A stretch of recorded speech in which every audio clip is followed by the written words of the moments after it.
বসন্তের রঙিন আমেজে মেতে থাকার মুহূর্তেই দেশের উত্তর পশ্চিমাঞ্চলে আশঙ্কা করা হচ্ছে বৃষ্টির সম্ভাবনা। কারণ হিসেবে আবহাওয়া অধিদপ্তর বলছে, বিষুবীয় ভারত মহাসাগর ও দক্ষিণ পূর্ব বঙ্গোপসাগর এলাকায় সৃষ্ট লঘুচাপ।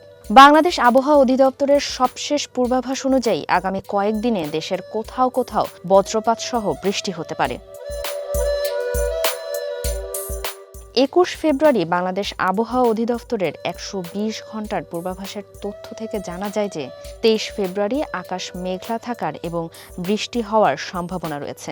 রংপুর, রাজশাহী, ঢাকা, খুলনা ও বরিশাল বিভাগের ২-১ জায়গায় হালকা বৃষ্টির সম্ভাবনা রয়েছে।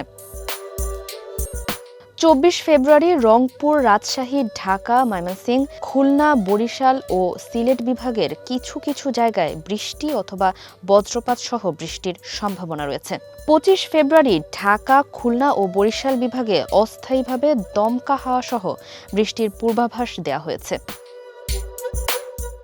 গত ২৪ ঘন্টায় দেশের সর্বোচ্চ তাপমাত্রা রেকর্ড হয়েছে বান্দরবান ও রাঙামাটিতে ৩৪.৫ ডিগ্রি সেলসিয়াস, আর সর্বনিম্ন ছিল ডিমলায়, যা ১৪ ডিগ্রি ছিল। এ সময়ে দেশের কোথাও বৃষ্টি হয়নি। আবহাওয়াবিদরা জানান, উপমহাদেশীয় উচ্চচাপ বলয় ও লঘুচাপ ঘনীভূত হয়ে উত্তর পশ্চিম দিকে অগ্রসর হতে পারে, যার প্রভাবে আবহাওয়ার এই পরিবর্তন দেখা দিচ্ছে। ফারিহা আহমেদ, মানবকণ্ঠ।